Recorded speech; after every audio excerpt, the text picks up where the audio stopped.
Sabarimala സ്വർണ്ണക്കൊള്ളക്കേസിൽ ജയിലിലായ CPM നേതാക്കന്മാർക്കെതിരായി എന്തുകൊണ്ടാണ് അച്ചടക്ക നടപടി പാർട്ടി സ്വീകരിക്കാത്തതെന്ന് മുഖ്യമന്ത്രിയും പാർട്ടി സെക്രട്ടറിയും വ്യക്തമാക്കി. കാരണം ഗുരുതരമായ ആരോപണമാണ് ഹൈക്കോടതി നിയോഗിച്ച SIT ഹൈക്കോടതിയും അവരെക്കുറിച്ച് പറഞ്ഞിരിക്കുന്നത്. അവർ ജാമ്യം തേടിപ്പോയപ്പോൾ ഹൈക്കോടതിയും സുപ്രീം കോടതിയും കർശനമായ ഭാഷയിലാണ് അവർക്ക് ജാമ്യം വിലക്കിയത്. കാരണം ഗുരുതരമായ ആരോപണമാണ് അവർക്കുള്ളത്. അവർ അയ്യപ്പന്റെ സ്വർണം മോഷ്ടിച്ചുവെന്നും അയ്യപ്പന്റെ ദ്വാരപാലക ശില്പം കൊണ്ടുപോയി ഒരു കോടീശ്വരന് വിറ്റുവെന്നും അതിന് പകരമായി വ്യാജ മോൾഡിൽ ചെമ്പിൽ അതുണ്ടാക്കി തിരിച്ചു കൊണ്ടുവന്നു എന്നുള്ള ഗുരുതരമായ ആരോപണം നിലനിൽക്കുകയും നിരവധി ദിവസം ജയിലിൽ കിടക്കുകയും ഈ കുറ്റപത്രം സമർപ്പിക്കാത്തതുകൊണ്ട് മാത്രം ജാമ്യം കിട്ടി പുറത്തുവരികയും ചെയ്ത ആളാണ്. അവരെ എന്തുകൊണ്ടാണ് CPM സംരക്ഷിക്കുന്നത്? എന്തുകൊണ്ട് CPM സംരക്ഷിക്കുന്നു? ഇതുപോലത്തെ ഒരു കവർച്ച കേസിൽ പ്രതികളായ നേതാക്കൾ ഇപ്പോൾ ജില്ലാ കമ്മിറ്റി അംഗമായിട്ടിരിക്കുകയാണ് CPMന്റെ. അപ്പൊ CPM അവരെ പൂർണ്ണമായി സംരക്ഷിക്കുകയാണോ? അവർക്കെതിരായി എന്തുകൊണ്ട് അച്ചടക്ക നടപടി സ്വീകരിക്കുന്നില്ല? ഏത് പാർട്ടിയാണെങ്കിലും ഇത്തരം കേസുകളിൽപ്പെട്ട ആളുകൾക്കെതിരായി അപ്പോൾ നടപടി സ്വീകരിക്കും, ഇല്ലേ? ഇതിനേക്കാളും നിസ്സാരമായ കേസുകളിൽപ്പെട്ട ആളുകൾക്ക് വരെ ഏത് രാഷ്ട്രീയ പാർട്ടിയും നടപടികൾ സ്വീകരിക്കുമ്പോൾ ശബരിമല ധർമ്മശാസ്താവിന്റെ സ്വർണം കട്ടെടുക്കുകയും അവിടെ ദ്വാരപാലക ശില്പം കൊണ്ടുപോയി കോടിക്കണക്കിന് രൂപയ്ക്ക് ഒരു കോടീശ്വരന് വിൽക്കുകയും ചെയ്ത ഗുരുതരമായ കുറ്റകൃത്യം ചെയ്ത പ്രതികളെ എന്തുകൊണ്ടാണ് CPM സംരക്ഷിക്കുന്നത്? അത് ബാക്കിയുള്ള ഇപ്പോഴത്തെ മന്ത്രിയുടെയും മുൻ മന്ത്രിയുടെയും പേര് അവർ പുറത്തു പറയുമെന്നുള്ള ഭയം കൊണ്ടാണോ അവരെ സംരക്ഷിക്കുന്നത്? അവർക്കെതിരായി എന്തുകൊണ്ടാണ് നടപടി സ്വീകരിക്കാത്തത്? എന്ത് സമ്മർദ്ദമാണ് അതിന്റെ പുറകിലുള്ളത്? മുഖ്യമന്ത്രിയും പാർട്ടി സെക്രട്ടറിയും കേരളത്തിലെ ജനങ്ങളോട് പറയാനുള്ള ബാധ്യതയുണ്ട്. യഥാർത്ഥത്തിൽ ഈ കവർച്ച ചെയ്ത ആളുകൾക്ക് പൂർണ്ണമായ സംരക്ഷണമാണ് സർക്കാരും പാർട്ടിയും കൊടുക്കുന്നത്. അവർക്ക് കൊട പിടിച്ചു കൊടുക്കുകയാണ്. കവർച്ചക്കാർക്ക്, കൊള്ളക്കാർക്ക് കൊട പിടിച്ചു കൊടുക്കുന്ന സർക്കാരാണിത്. എത്ര ദിവസം അവർ ജയിലിൽ കിടന്നു. എന്നിട്ട് പുറത്തു വന്നപ്പോ നമ്മുടെ ഭാഗ്യത്തിൽ അവര് സ്വീകരിച്ച് ചുവന്ന മാലയിട്ട് സ്വീകരിക്കാൻ പോയില്ല എന്ന് മാത്രമേ ഉള്ളൂ. ബാക്കി എല്ലാം ചെയ്തിട്ടുണ്ട്. അവരെ ആശ്വസിപ്പിച്ചിട്ടുണ്ട്, അവരുടെ കൂടെയുണ്ട് എന്നുള്ള വാക്ക് കൊടുത്തിട്ടുണ്ട്. ഇതെല്ലാം ചെയ്തിട്ടുണ്ട് പാർട്ടി. എന്തുകൊണ്ടാണ് ഇത്രയും ഗുരുതരമായ ആരോപണമുള്ള ആളുകൾക്കെതിരെ ചെയ്യാതിരിക്കുന്നത് എന്ന് വ്യക്തമാക്കിയേ മതിയാവൂ. ഒഴിഞ്ഞുമാറിയാണ് ഈ ചോദ്യത്തിൽ നിന്ന് മുഖ്യമന്ത്രി ഒഴിഞ്ഞുമാറി. ഇപ്പൊ മുഖ്യമന്ത്രി ഏതായാലും വന്ന എല്ലാ ദിവസവും പത്രസമ്മേളനം നടത്തുന്നുണ്ടല്ലോ, തെരഞ്ഞെടുപ്പായപ്പോ വരുന്നുണ്ടല്ലോ.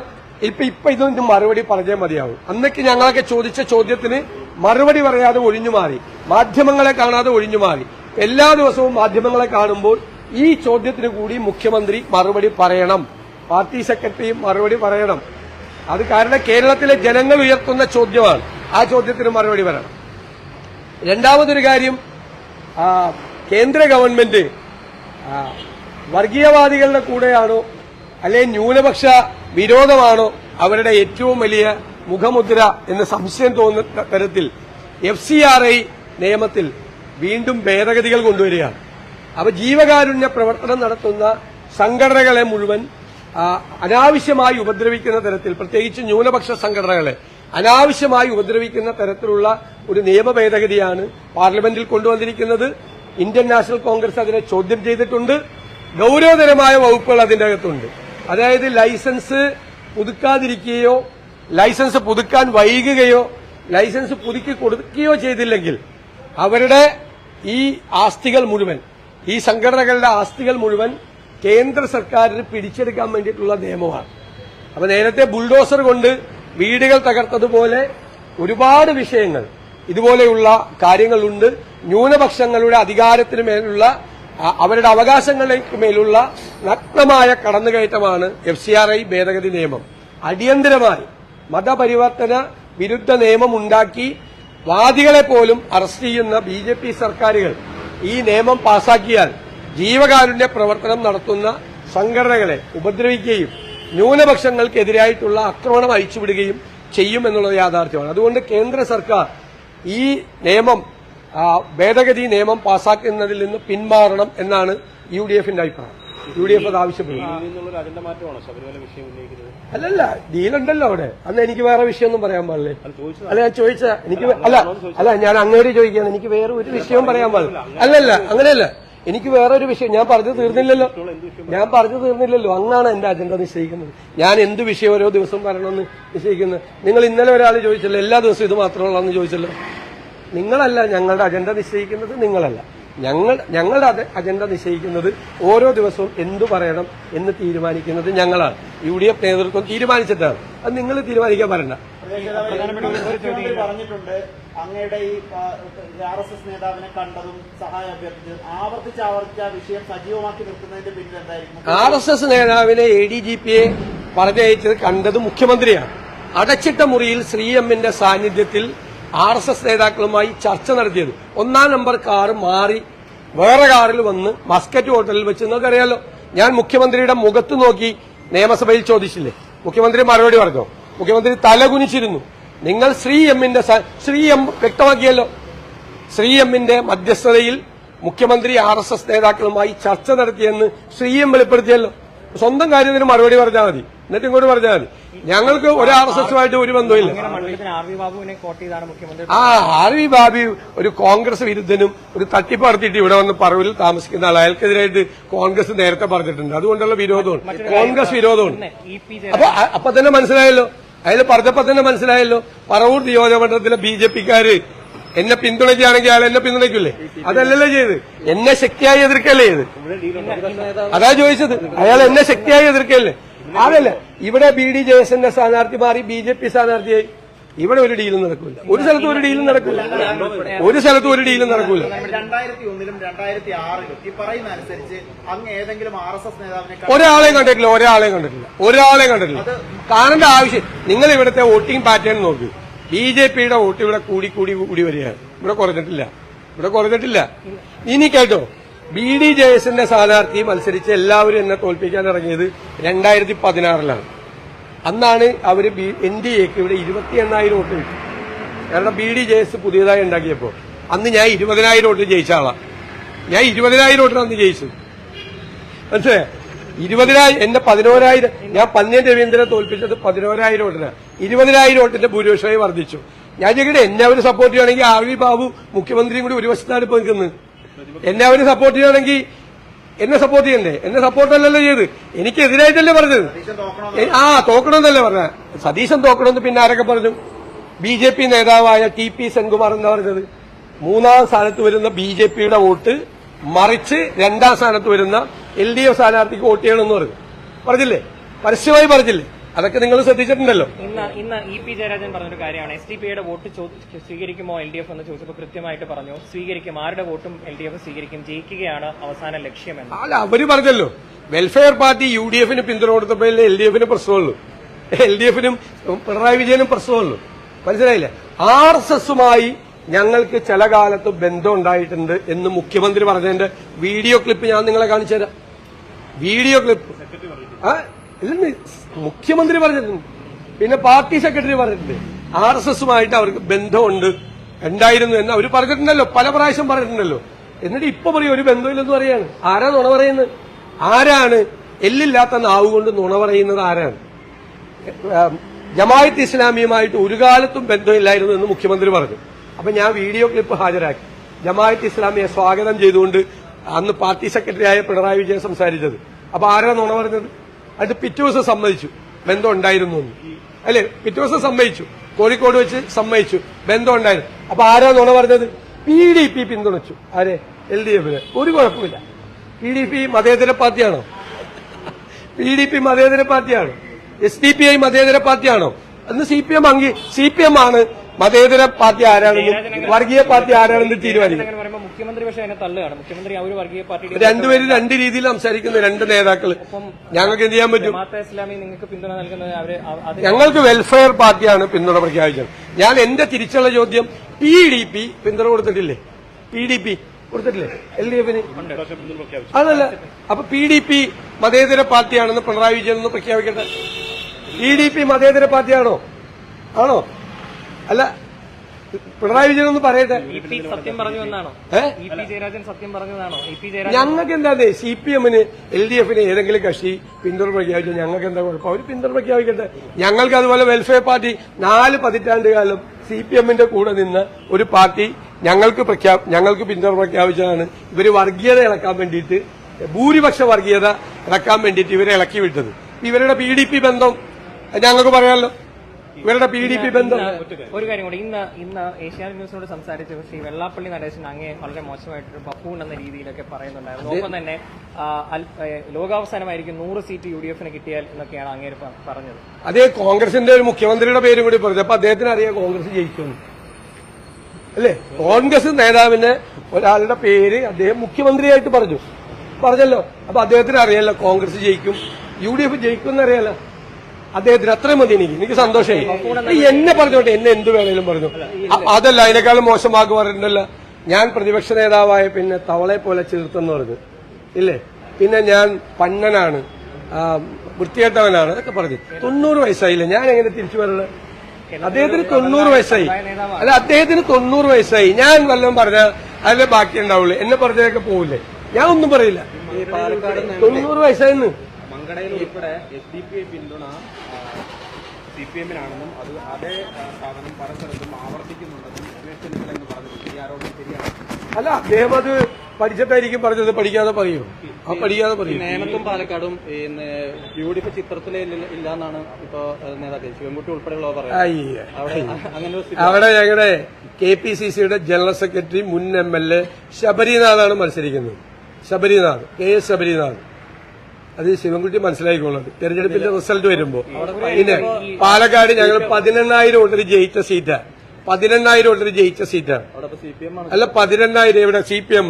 പരിതാപകരമായ 3ാം സ്ഥാനത്താണ് ഈ പാലക്കാട്. ഞങ്ങൾ കരുതുന്നത് ഈ നേമത്ത് അവസാന റൌണ്ടിൽ മത്സരം UDF LDF തമ്മിലാവുമെന്ന് ഞങ്ങൾ കരുതുന്നത്. പാലക്കാട് അങ്ങനെയല്ല. പാലക്കാട് UDF-ഉം BJP-യും തമ്മിലാണ് മത്സരം. കാരണം ഭയങ്കര വ്യത്യാസമാണ്. CPM-ന് വലിയ വ്യത്യാസം. പരിതാപകരമായ 3ാം സ്ഥാനത്താണ്. നേമത്ത് ഞങ്ങള് നിൽക്കുന്ന പൊസിഷനിൽ നിന്ന് ഞങ്ങൾ വന്ന് അത് ആയിട്ട് വരും. നിങ്ങളൊക്കെ പാലക്കാട് തെരഞ്ഞെടുപ്പിൽ എന്തൊക്കെ പറഞ്ഞു, ഏതെല്ലാം കാര്യങ്ങൾ പറഞ്ഞു. അപ്പൊ ഞാൻ പറഞ്ഞതല്ലേ അവസാനം ശരിയായത്? അല്ല, നിങ്ങളാരും എന്നോട് പറഞ്ഞതോ നിങ്ങളാരും എന്നോട് ചോദിച്ചതോ അല്ലല്ലോ ശരിയായത്. ഞാനല്ലേ പറഞ്ഞത് 15,000 വോട്ടിന് ജയിക്കേണ്ട സ്ഥലമാണ് പാലക്കാട്.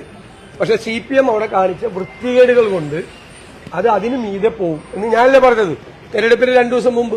ഞാൻ പറഞ്ഞതല്ലേ അവിടെ റെഡിയായത്? 18,000 വോട്ടിന് ജയിച്ചില്ലേ? നിലമ്പൂര് പറഞ്ഞതും ഞാൻ പറഞ്ഞ കണക്കല്ലേ ശരിയായത്? പുതുപ്പള്ളിയിലും തൃക്കാക്കരയിലും ഞാൻ പറഞ്ഞ കണക്കല്ലേ ശരിയായത്? ഈ കണക്ക് അത് തന്നെയാണ്. രമേശ് ചെന്നിത്തല ഈ സമയത്ത് മുഖ്യമന്ത്രി ഇങ്ങനെ ഉയർത്തിക്കാട്ടുന്നത് അങ്ങയുടെ വിഭാഗത്തിന് ഒരു വിഭാഗം നേതാക്കൾ അതിലൊരു പരിഭവം ഉണ്ടോ? രമേശ് ചെന്നിത്തലയെ പല കോൺഗ്രസ് നേതാക്കളും മുഖ്യമന്ത്രി ആവണമെന്ന് പറഞ്ഞ് ഉയർത്തിക്കാട്ടുന്നു. അതിൽ ഈ ഘട്ടത്തിൽ ഒരു പരിഭവം? ഒരു പരിഭവമില്ല. ഏത് കോൺഗ്രസ് നേതാവിനെ മുഖ്യമന്ത്രിയാക്കി ഉയർത്തിക്കാട്ടിയാലും എനിക്ക് സന്തോഷമുള്ളൂ. കാരണം UDF ജയിക്കുന്നതാണ് ആ പറഞ്ഞതിന്റെ എല്ലാത്തിന്റെ അർത്ഥം. ഇപ്പൊ ശ്രീ വെള്ളാപ്പള്ളി നടേശൻ ഒരു മുഖ്യമന്ത്രി, എന്നോടുള്ള വിരോധം കൊണ്ടാണ് ഒരു മുഖ്യമന്ത്രി സ്ഥാനാർത്ഥിയെ പ്രഖ്യാപിച്ചത് എനിക്കറിയാം. പക്ഷേ അദ്ദേഹത്തിന്റെ ഉള്ളിൽ UDF ജയിക്കുന്ന ഉറപ്പാണ്. പിന്നെ UDF-നെ അല്ല കുറ്റപ്പെടുത്തിയത്, കോൺഗ്രസിനെ അല്ല കുറ്റപ്പെടുത്തിയത്, എന്റെയാണ് വ്യക്തിപരമായിട്ടാണ്. അത് ഞാൻ സഹിച്ചു. ഞാൻ സഹിച്ചെന്നേ. അല്ല, 100 അത് അദ്ദേഹം പറയട്ടെ എന്ന്. അദ്ദേഹമല്ലല്ലോ ഇത് തീരുമാനിക്കുന്നത്. അതാലോചിക്കട്ടെ. 100 സീറ്റ് കിട്ടും എന്നുള്ളത് ഞങ്ങളുടെ ആഗ്രഹവും ഞങ്ങളുടെ പ്രഖ്യാപനവുമാണ്. 100 സീറ്റിലധികം സീറ്റ് നേടി ഞങ്ങൾ അധികാരത്തിൽ വരും. ഇപ്പോഴത്തെ ഒരു കണക്കൂട്ടലും 100 സീറ്റ് എന്നുള്ളതിൽ ഞങ്ങൾ അതിൽ തന്നെ നിൽക്കുകയാണ്. ഞങ്ങളിത് പറയാൻ ഒരു ബേസ് ഉണ്ടല്ലോ, ഒരു പൊളിറ്റിക്കൽ ബേസ് ഉണ്ടല്ലോ. ഞങ്ങൾ ജയിച്ചു വരുന്ന ഭൂരിപക്ഷങ്ങൾ നിങ്ങൾ ശ്രദ്ധിച്ചിട്ടില്ലേ?